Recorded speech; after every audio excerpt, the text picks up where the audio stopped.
கள்ளக்குறிச்சி மாவட்டம் கள்ளக்குறிச்சி வட்டம் பொற்படாக்குறிச்சி கிராமத்தை சார்ந்த ஐயப்பன் சுகந்தி தம்பதிகள் திருமணமாகி 8 ஆண்டு காலம் குழந்தை பேர் இல்லாம நம்ம சேலத்து மகமாய தேடி வந்து அமாவாசை அன்று கும்பப்படையில் பிரசாதம் வாங்கி சாப்பிட்டு அதே மாதமே அம்மா மனமிறங்கி கருவை தக்க வச்சு அழகான பெண் குழந்தை ஈண்டெடுத்து அம்மனுக்கு தேங்காய்பழம் பூமாலை பட்டு வஸ்திரம் வேண்டுதல் கடனாக செலுத்திட்டு உங்க முன்னாடி சாட்சியா நின்னுட்டு இருக்காங்க. நீங்க சொல்லுப்பா 8 ஆண்டு காலம் நீங்க இருந்த கடும் தவ வாழ்க்கைக்கு முதல் மாதமே மனமிறங்கி கருவை தக்க வச்சாங்க. கரு தங்கணும்னு அம்மாவை பத்தி நினைச்சீங்களா? நினைச்சீங்க. இப்போ உங்க ஆயிரக்கணக்கான பக்தர்கள் இன்ஸ்டாவும் யூடியூப் மூலியமா பாத்துட்டு இருப்பாங்க. அவங்களுக்கு என்ன சொல்ல விரும்புறீங்க? கண்டிப்பா இந்த கோயில தேடி வந்தா அந்த அம்மா கைவிட மாட்டாங்க. கண்டிப்பா. இப்ப 8 வருஷம் நீங்க ஒவ்வொரு மாதமும் எவ்வளவு ஏக்கம் எவ்வளவு வலி வேதனையோட இருந்திருப்பீங்க. முதல் மாதமே மனமிறங்கி அம்மாவே மகளா வந்து பிறந்திருக்காங்க. கரு தங்கனவனே அம்மாக்கு நன்றி சொன்னீங்களா வீட்டுல இருந்து? அந்த தருணம் எப்படி இருந்தது? கரு தங்கனவனு சொன்னவனே தங்கனவனே அந்த அம்மாவே எனக்கு வந்து தங்கிட்டாங்கன்னு சொல்லு. சந்தோஷம்.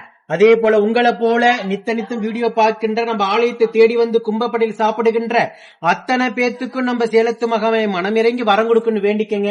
ஏன்னா நீங்க அம்மா கிட்ட வரம் வாங்கியிருக்கீங்க. அழகான மழலை செல்வத்தை பெண் குழந்தையாக அம்மா கொடுத்திருக்காங்க.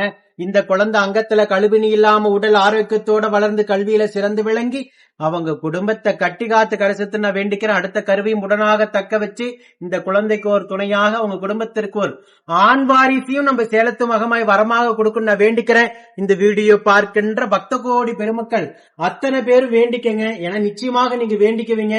இன்ஸ்டாகிராம்ல யூடியூப்லயும் சரி ஒவ்வொரு கமெண்ட்ஸையும் நான் படிச்சுக்கிட்டு தான் இருக்கேன். இவங்க இந்த குழந்தைக்கு அடுத்த குழந்தை ஆண் வாரிசா கொடுக்கணும், இந்த குழந்தை உடல் ஆரோக்கியத்தோட இருக்கணும்னு சொல்லி பதிவிடுகின்ற அத்தனை பேரும் இந்த சேலத்து மகமை நல்லபடியாக கட்டி காத்து கரை சேர்த்தணும்.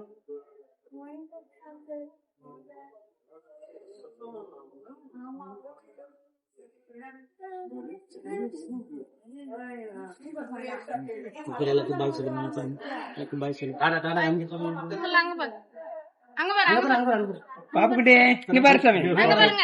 பின்னாடி வச்சிருக்கலாமா? இங்க இல்லையா? அது